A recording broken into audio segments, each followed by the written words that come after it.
Last week I put out a video showing why I believe the Hendrix Strat played by Paul Davies in London was highly unlikely to be the original played at Monterey. Since then, Paul has changed his video title, adding "or did I?" and put a statement in his comments saying that he can no longer be certain. In respect of that, I've made my initial video private and instead will replace it with this one. Today I have one more bit of further evidence that's been brought to my attention, but we'll get to that at the end of the video. We'll also put up a list of questions that need answering. This and much more coming right up. If my voice sounds at all peculiar, it is because I have an upper motor neuron disorder, and speech can be an issue.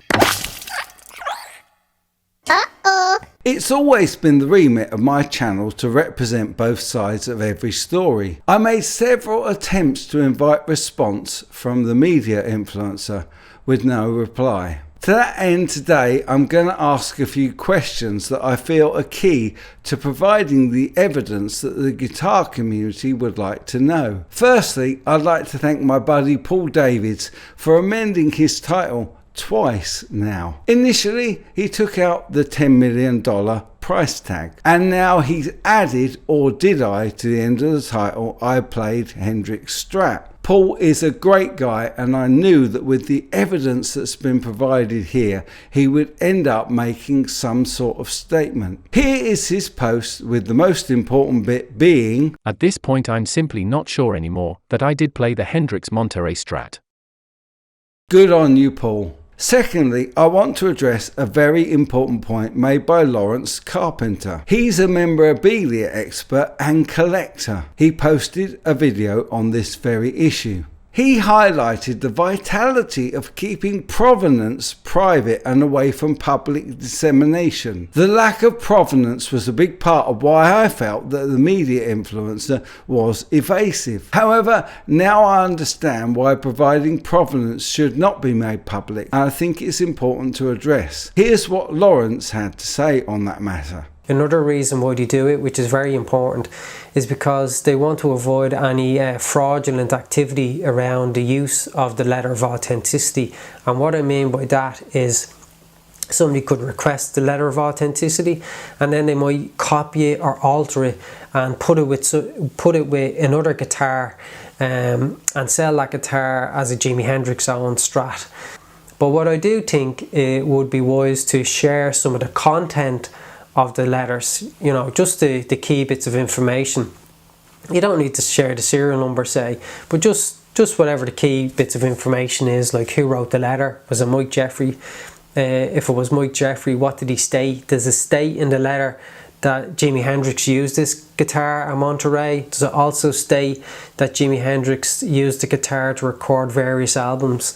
If it does state those things, then it'd be of more value to share that information than hold it back. But I do think it's wise not to share the actual letter with the public, because there's some people out there that would put that to use in the wrong way. He also said that provenance on a guitar is the biggest part of the value. The majority of the value of the guitar is tied up in the provenance, which is the intangible bit. The guitar itself has its own intrinsic value as a guitar, especially if it's a vintage guitar. But more of the value, especially when it comes to an iconic artist like Jimi Hendrix, when I say more, I mean like 95% of the value will be tied up in the history behind the guitar and the provenance. Unfortunately, that still doesn't answer the questions I raised in my video. These were: the marks on the back of the body of what we will call Strat X do not match the damage on the Monterey.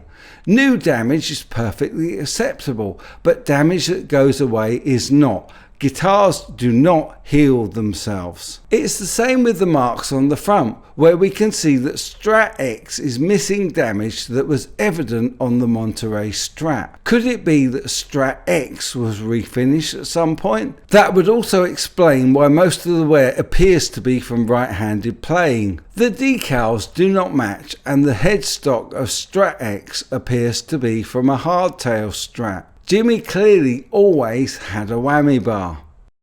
On the Monterey Strat we can zoom in and see the serial numbers. The patent and synchronized tremolo wording is clearly visible. By overlaying a period-correct decal we can see this is identical. The only Strats of this era that didn't have the tremolo text and patent numbers were hardtail Strats with no whammy bar. Clearly this is the wrong neck for Jimi's whammy-toting guitar.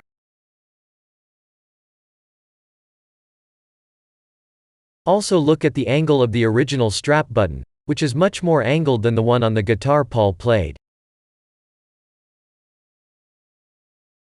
Now on to that extra bit of information provided by my patron CJ. It has to do with the neck plate on what we will call Strat X. Here's a screenshot from Paul's video showing the neck plate clearly on Strat X. Note that you can also pretty much make out the serial number. However, first and most important is the fact that this neck plate clearly has the F Fender logo on it. Now, I've watched the documentary and the full Monterey show since making the previous video. I'll put a link in the description below for you so that you can go and watch it. In every shot of the back of Hendrix Monterey Strat, there's no evidence of it having an F plate. It was completely clear. Surely the light would have hit it and it would have been clear in some of the video or photos. Indeed, if we look at other 65 guitars, we can see that most do not have the F plate. However, that year was a transitional era,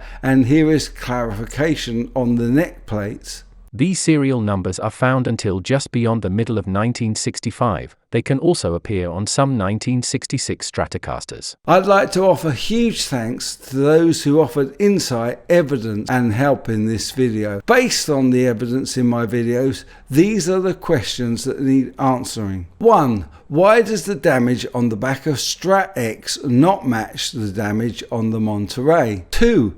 Why does the damage on the front of Strat X not match the damage on the Monterey? 3. Why has Strat X got a hardtail neck on it? 4. Why does Strat X have an F plate when the Monterey Hendrix Strat did not? With these questions answered, I believe that the provenance on Strat X would be so much more creditable and credible. What do you think? I try always to respond to all the comments, and I did on the previous video, but I definitely read them all. As I said before, this could well be one of Jimi's many Strats.